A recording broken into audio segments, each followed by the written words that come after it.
The drunkest you've ever seen somebody? You tell me.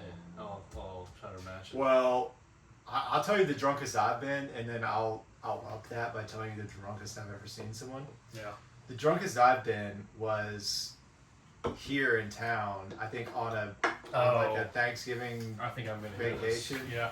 At a certain bar that we used to like to go to. I still go there. And I mistaked a broom closet for a bathroom. I think your band is no longer in Thanksgiving. And I was pissing in the drain in the broom closet, and some dude busted in. I was like, oh, I said, you were in a broom closet. I swear to God, I didn't. I said, it's okay, I'm just peeing. And the guy said, no, you're in a closet. And pulled me out. It was a bouncer. I swear he was about to beat my ass, and he saw how drunk and fucking retarded I was. And he was like, just get out of here. You're banned, bro. Get the fuck out. And I was like, all right. A band usually lasts about a year. You're good. It was like a decade ago, right? Yeah, you're good, dude.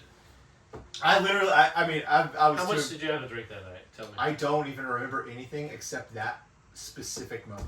What do you think, you were roofied, or? No, I just think that I drank way too much, and I was What were you blackout drinking? drunk, and then I had a bathroom, and the bathroom's right next to it. I can remember. So I just opened the wrong door, and I don't know why the broom closet door wouldn't be locked in the first place. I don't usually black out or anything like that. I get sick before I get anywhere. Yeah, I I'm can sure, tell you, like, I'm 3 or 4 sure instances that I where was sick that night, but literally the only part of that night I remember is being in the broom closet and getting kicked out of the bar. All right. You want some fucking drunk stories? But that's not the drunkest I've ever seen somebody. Now that's pretty bad. Continue this, and I'll tell you mine. All right, So the drunkest I've ever seen someone, we both know this person. I'll just give you the initials, BG, and you're going to know exactly what I'm talking about. And it was at college, our freshman year of college. Oh, so yeah. He used to get blackout. We were roommates. You got blackout. So we stayed in the dorm together.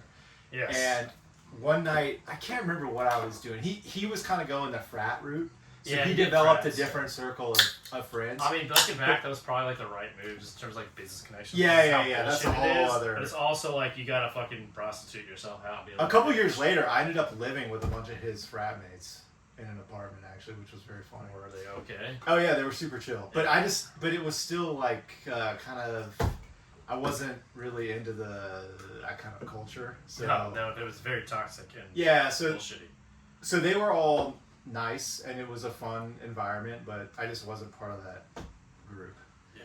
But at any rate, so this was freshman year, and I came back to the apartment. He was, to the dorm. He was wasted, right? Yeah, it would have been insane. Yeah. He was wasted, or I think I was asleep already, and he came in wasted. And he slept on the top bunk. I was on the bottom. And at some point during the night, he rolled and fell out of the bed. Oh, yeah. Fell out of the top bunk. And on his way down, bashed his head onto something like the corner of a desk or something. Oh. And it was loud as hell. And he was. I had this white carpet that I bought at whatever. Oh, white carpet, good choice for a dorm room. Can't do better than that. We were there for a year. I mean, it was going to get thrown out. At the end of the year, you're like, that thing was great. Yeah, disgusting. It was going to get thrown out anyway. But at this point, blood. He was bleeding like a fucking pig, dude. Blood everywhere out of his head. Oh, it was insane. Was it forehead, corner of his head? Forehead. Like, oh my gosh. Yeah, forehead. Blood everywhere. And he's blackout drunk, so he's just like, I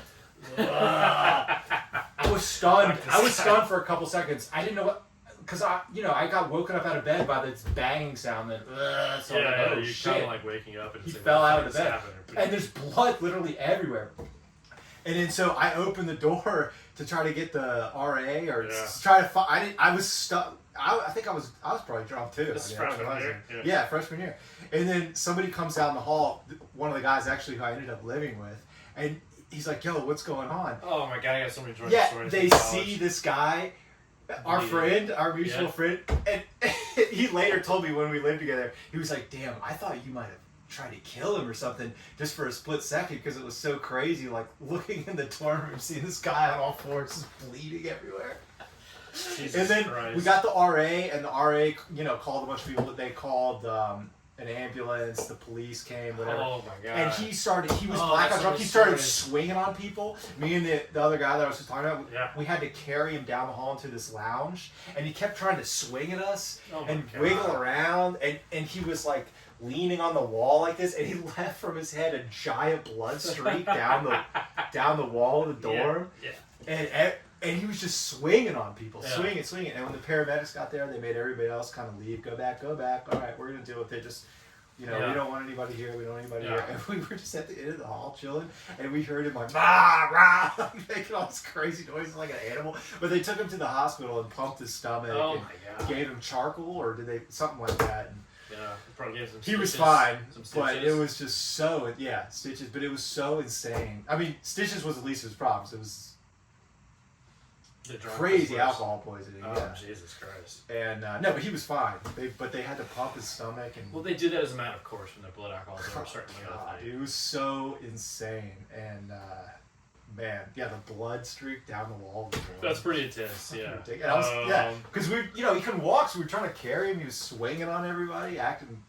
He's like, "You fucking, you know what? You always been a bitch," like shit like that. Like just can't talk, but he could get a curse word out occasionally. And he's swinging on people, just blood is squirting out of his head. It was so crazy. And I've never seen anybody top that. Thank God, Jesus Christ. Yeah, that's pretty intense. I mean, I got like lots of little stories, but not that. Yeah, but we know BG would throw down. That was, I think, after that, he got separated. That was the pinnacle of. He cut it back some.